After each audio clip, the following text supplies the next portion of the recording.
நண்பர்களுக்கு வணக்கம். நான் உங்கள் இமானுவேல். தற்பொழுது சுழற்சியானது பூமத்திய ரேகையை ஒட்டி இருக்கக்கூடிய இந்திய பெருங்கடல் பகுதிகளில் நிலவி கொண்டிருக்கிறது. ரொம்ப நாள் பார்த்தீங்கன்னா அந்த சுழற்சியானது சஸ்டெயின் ஆகாது.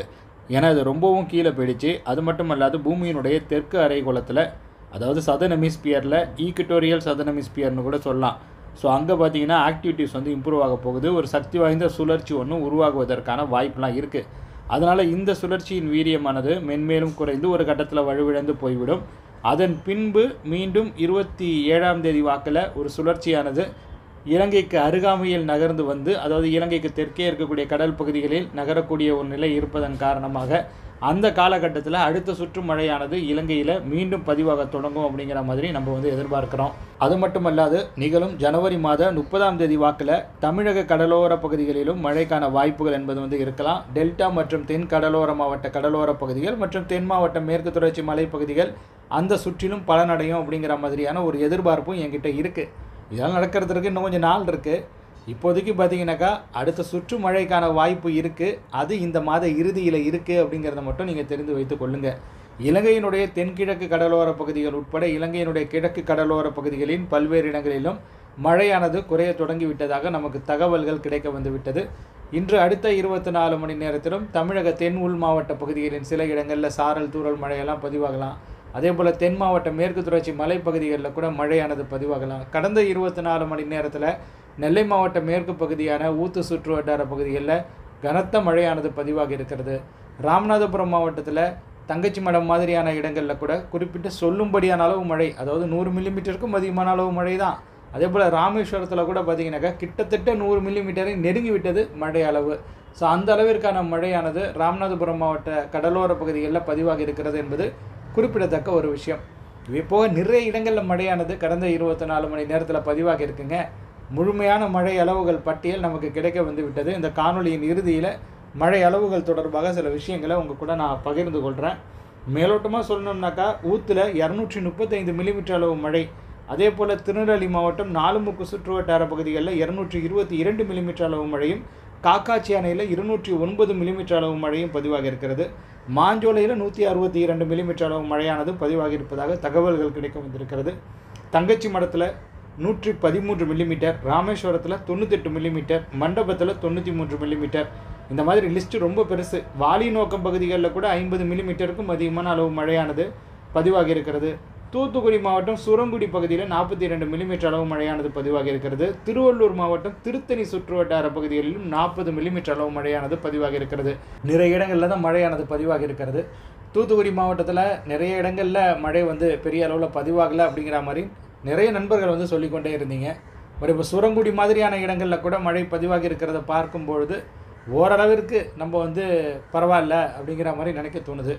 ஏன்னா தூத்துக்குடி மாநகரில் கூட மழை பதிவாகி இருப்பதாக தான் நமக்கு தகவல்கள் எல்லாம் கிடைக்க வந்திருக்கிறது. அதாவது 12 மில்லிமீட்டர் அளவு மழையானது பதிவாகி இருக்கிறது. இது பரவாயில்லாத அளவு தான், ரொம்ப மோசமெல்லாம் கிடையாது. தூறல் மழை, சாரல் மழை அந்த மாதிரிலாம் கூட அதை நம்ம வந்து ரெஸ்ட்ரிக்ட் பண்ண முடியாது. ஏன்னா 10 மில்லிமீட்டருக்கும் அதிகமான அளவு மழை பதிவாகி விட்டதில்ல.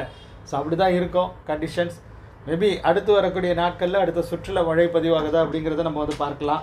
அடுத்த 24 மணி நேரத்தில் தேனி மாவட்ட பகுதிகளில் சில இடங்களில் நம்ம மழையை வந்து எதிர்பார்க்கிறோம். குறிப்பாக கொடைக்கானல் மற்றும் அதற்கு நெருக்கத்தில் இருக்கக்கூடிய ஏதேனும் இடங்களில் சாரல் தூறல் பதிவானது என்றால் நீங்கள் ஆச்சரியம் கொள்ள தேவை கிடையாது. அதே போல் ராஜபாளையத்திற்கு நெருக்கத்தில் இருக்கக்கூடிய இந்த மலைப்பங்கான இடங்களில், மேகமலை மாதிரியான இடங்களில் கூட மழையானது பதிவாகலாம். கடையநல்லூர் நெல்லை இடைப்பட்டு இருக்கக்கூடிய அந்த சாலையிலும் தூறல் மழை, சாரல் மழை எல்லாம் பதிவானது என்றால் நீங்கள் மகிழ்ச்சி கொள்ளுங்கள். அதே போல் ஊத்து, நாலுமுக்கு, காக்காட்சி அணை, மாஞ்சோலை பகுதிகளில் அடுத்த 24 மணி நேரத்திலும் மழையானது பதிவாகும். இலங்கையில் இந்த மழை வந்து முற்றிலும் விட்டுவிட்டதான்னு கேட்டிங்கனாக்கா அப்படி கிடையாது. மழை குறைந்திருக்கிறது. 22ஆம் தேதி, அதாவது நாளை நள்ளிரவு அல்லது நாளை மறுநாள் அதிகாலை நேரத்தில் கூட இலங்கையினுடைய தென்கிழக்கு கடலோர பகுதிகளில் சில இடங்களில் சொல்லும்படியான அளவு மழையானது பதிவாகலாம். இலங்கையினுடைய தெற்கு பகுதிகளில் அவ்வப்பொழுது மழையானது பதிவாகி கொண்டு தான் இருக்கும். அதில் வந்து மாற்றம் எதுவும் கிடையாது. அவ்வப்பொழுது பதிவாகும். அதாவது அந்த கேப்புங்கிறது வந்து கிடைக்கும்.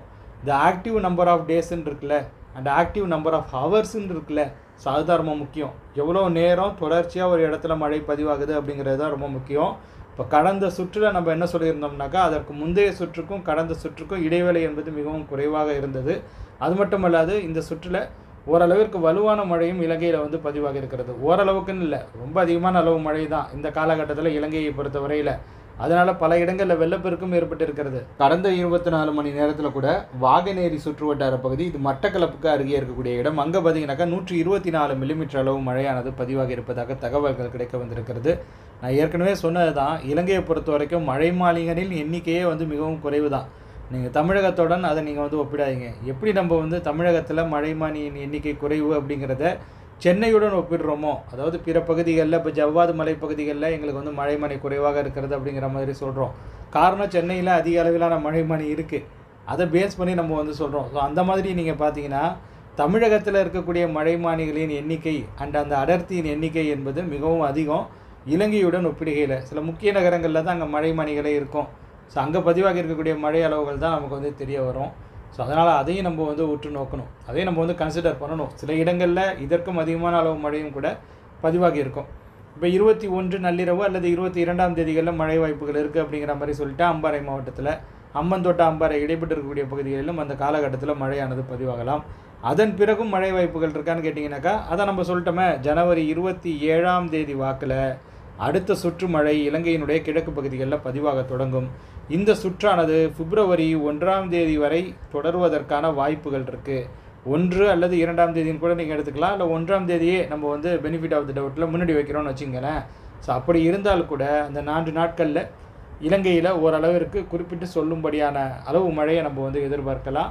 இந்த சுற்றிலும் கனமழை, அதாவது இப்போ அடுத்து ஜனவரி 27ஆம் தேதி தொடங்க இருக்கக்கூடிய அந்த சுற்றிலும் கனமழை முதல் மிக கனத்த மழை பதிவாகுமான்னு கேட்டிங்கனாக்கா, சில நேரங்களில் வலுவான மழையெல்லாம் பதிவாகும், அதில் மாற்றங்கள் கிடையாது. பட் நமக்கு சமாளிக்கக்கூடிய அளவில் கேப்புங்கிறது அப்பப்போ கிடைக்கும்.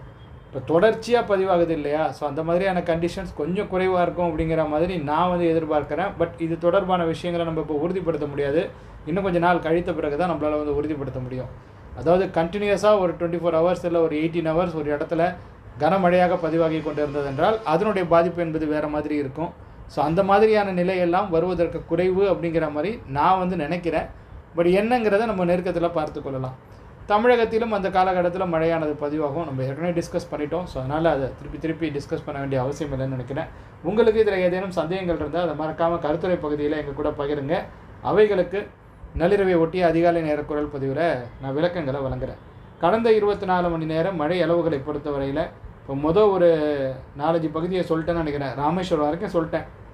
ராமேஸ்வரத்தில் 98 மில்லிமீட்டர் அளவு மழையானது பதிவாக இருக்கிறது. அதற்கு முன்பாகவே ஊத்து, நாலுமுக்கு, காக்காச்சி, மாஞ்சோலை இந்த மாதிரியான இடங்களிலெல்லாம் சிறப்பான மழை பதிவாக இருக்கிறது. தங்கச்சிமடம், ராமேஸ்வரம் சுற்றுவட்டார பகுதிகளிலும் தரமான மழை தான். மண்டபமில் 93 மில்லிமீட்டர் அளவு மழை, பாம்பன் ராமநாதபுரம் மாவட்டம் 83 மில்லிமீட்டர் அளவு மழை, வாலிநோக்கம் ராமநாதபுரம் மாவட்டம் 57 மில்லிமீட்டர், பூண்டி திருவள்ளூர் மாவட்டம் 86 மில்லிமீட்டர், சுரங்குடி தூத்துக்குடி மாவட்டம் 42 மில்லிமீட்டர், திருத்தணி திருவள்ளூர் மாவட்டம் 40 மில்லிமீட்டர், ஆர்கேபேட்டை திருவள்ளூர் மாவட்டம் 39 மில்லிமீட்டர், தாமரைப்பாக்கம் திருவள்ளூர் மாவட்டம் 36 மில்லிமீட்டர், ஆரணி திருவண்ணாமலை மாவட்டம் 36 மில்லிமீட்டர், சேர்வலார் அணை திருநெல்வேலி மாவட்டம் 35 மில்லிமீட்டர், மொடக்குறிச்சி ஈரோடு மாவட்டம் 33 மில்லிமீட்டர், காவேரிப்பாக்கம் ராணிப்பேட்டை மாவட்டம் 32 மில்லிமீட்டர், சோளிங்கர் ராணிப்பேட்டை மாவட்டம் 32 மில்லிமீட்டர், திருவள்ளூர் மாவட்டம் 32 மில்லிமீட்டர், பள்ளிப்பட்டு திருவள்ளூர் மாவட்டம் 30 மில்லிமீட்டர், ஆம்பூர் திருப்பத்தூர் மாவட்டம் 29 மில்லிமீட்டர், வேப்பந்தட்டை பெரம்பலூர் மாவட்டம் 29 மில்லிமீட்டர், கொடைக்கானல் திண்டுக்கல் மாவட்டம் 29 மில்லிமீட்டர், பாபநாசம் திருநெல்வேலி மாவட்டம் 28 மில்லிமீட்டர், கழுகுமலை தூத்துக்குடி மாவட்டம் 28 மில்லிமீட்டர், பெரியார் அணை விருதுநகர் மாவட்டம் 28 மில்லிமீட்டர், ராசிபுரம் நாமக்கல் மாவட்டம் 27 மில்லிமீட்டர், திண்டுக்கல் மாநகர் 26 மில்லிமீட்டர், கடலடி ராமநாதபுரம் மாவட்டம் 26 மில்லிமீட்டர், வடபுதுப்பட்டு திருப்பத்தூர் மாவட்டம் 25 மில்லிமீட்டர். இவை போக நிறைய இடங்களில் மழையானது பதிவாக இருக்கிறது. வத்திரா இருப்பு விருதுநகர் மாவட்டம், நம்ம ராஜபாளையத்திற்கு நெருக்கத்தில் இருக்கக்கூடிய பகுதி தான், ஸ்ரீவில்லிபுத்தூருக்கு நெருக்கத்தில் இருக்கக்கூடிய பகுதி தான், அங்கே கூட 24 மில்லிமீட்டர் அளவு மழையெல்லாம் பதிவாக இருக்கிறது. சோத்துப்பாறை அணை தேனி மாவட்டம், அங்கே 24 மில்லிமீட்டர், அரக்கோணம் ராணிப்பேட்டை மாவட்டம், அங்கே 22 மில்லிமீட்டர். ஸோ நிறைய இடங்களில் மழையானது பதிவாக இருக்கிறது. வேடநத்தம், இது தூத்துக்குடி மாவட்ட பகுதி, அங்கே 22 மில்லிமீட்டர் அளவு மழையானது பதிவாக இருக்கிறது. உங்களது பகுதியின் நிலவரத்தை மறக்காமல் எங்கள் கூட நீங்கள் கருத்துரை பகுதியில் பகிர்ந்து கொள்ளுங்கள். அப்புறம் அடுத்து வரக்கூடிய நாட்களில் பனிப்பொழிவின் தாக்கமும் கொஞ்சம் அதிகரிக்க தான் செய்யும். எந்த இடங்களில் கொஞ்சம் கூடுதலாக இருக்கும்னு கேட்டிங்கனாக்கா தருமபுரி தான். நான் சொல்கிறதுங்கிறது நீங்கள் தருமபுரியெல்லாம் மற்ற இடத்தோட கம்பேர் பண்ணக்கூடாது. இப்போ ஊட்டியில் கொடைக்கானல்லாம் இன்னும் வெப்பநிலை தொய்வாக இருக்குது, ஏற்காடுலலாம் தொய்வாக இருக்குது. நீங்கள் என்ன தருமபுரின்னு சொல்கிறீங்கன்னு கேட்டிங்கன்னா அதெல்லாம் ஹில் ஸ்டேஷனுங்க, இது சமவெளி பகுதிங்க, ரெண்டுத்துக்கு வித்தியாசம் இருக்குங்க. ஸோ தருமபுரி அதே போல் ஆம்பூர்லாம் இருக்குது இல்லையா, ஸோ அந்த பகுதிகள்லேயும் பார்த்திங்கனாக்கா வெப்பநிலையானது மிகவும் தொய்வுக்குள்ளாகும். இரவு நேர வெப்பநிலையை நான் சொல்கிறேன், நள்ளிரவு அதிகாலை நேர வெப்பநிலை. பனிப்பொழிவின் தாக்கம் ரொம்ப அதிகமாக இருக்குங்கிறது தான் இதோடைய பொருள். ஸோ அதைத்தான் நான் இங்கே குறிப்பிட்டு சொல்கிறேன். அண்டு இது தொடர்பான விஷயங்களை இன்னும் டீட்டெயிலாக சொல்லணும்னு நீங்கள் விரும்பினாலும் நான் சொல்லுவேன். ஏன்னா கிருஷ்ணகிரியிலையும் வெப்பநிலையானது தொய்வுக்குள்ளாக இருக்கிறது. அடுத்தடுத்து வரக்கூடிய நாட்களில் உங்களுக்கே தெரியும் பனிப்பொழிவின் தாக்கம் எப்படி அதிகரிக்குது அப்படிங்கிற மாதிரி. பெங்களூர், ஓசூர் சுற்று வட்டார பகுதிகளிலும் அந்த மாதிரி தான் இருக்கும். அவ்வளோதான் தோழர்களே இந்த காணொலியை பொறுத்த வரைக்கும். பெங்களூர், ஓசூர் சுற்று வட்டார பகுதிகளில் இன்னும் கொஞ்சம் டெம்பரேச்சர் ட்ராப்புங்கிறது அதிகமாக தான் இருக்கும். அதில் சொல்கிறதுக்கு ஒன்றும் கிடையாது. பட் தருமபுரி ஒரு சமமான ஒரு பகுதி, ஒரு சமவெளி பகுதியில் அதிக அளவில் வெப்பநிலை தொய்வுக்கு உள்ளாகக்கூடிய ஒரு இடமாக எனக்கு படுறதுனால அதை நான் மென்ஷன் பண்ணி சொல்கிறேன். இது போக நிறைய இடங்களிலும் பனிப்பொழிவின் தாக்கம் அதிகரித்து தான் இருக்கும். இந்த காணொலி உங்களுக்கு பயனுள்ள வகையில் அமைந்திருக்கு அப்படிங்கிற மாதிரி தோணுச்சுன்னா நீங்கள் இந்த காணொலியை லைக் செய்து கொள்ளுங்கள், உங்கள் நண்பர்களுடன் பகிர்ந்து கொண்டு ஷேர் செய்து கொள்ளுங்கள். மறக்காமல் நமது யூடியூப் பக்கத்திற்கோ அல்லது முகநூல் பக்கத்திற்கோ சப்ஸ்கிரைப் அல்லது ஃபாலோ செய்து வைத்துக்கொள்ளுங்கள். வானிலை தொடர்பான மேலும் பல சுவாரஸ்யமான தகவல்களுடன் அடுத்தடுத்து வரக்கூடிய நாட்களிலும் உங்களை நான் சந்திக்கிறேன். அதுவரையில் உங்களிடமிருந்து விடைபெற்றுக் கொள்வது உங்கள் இமானுவேல். நன்றி, வணக்கம்.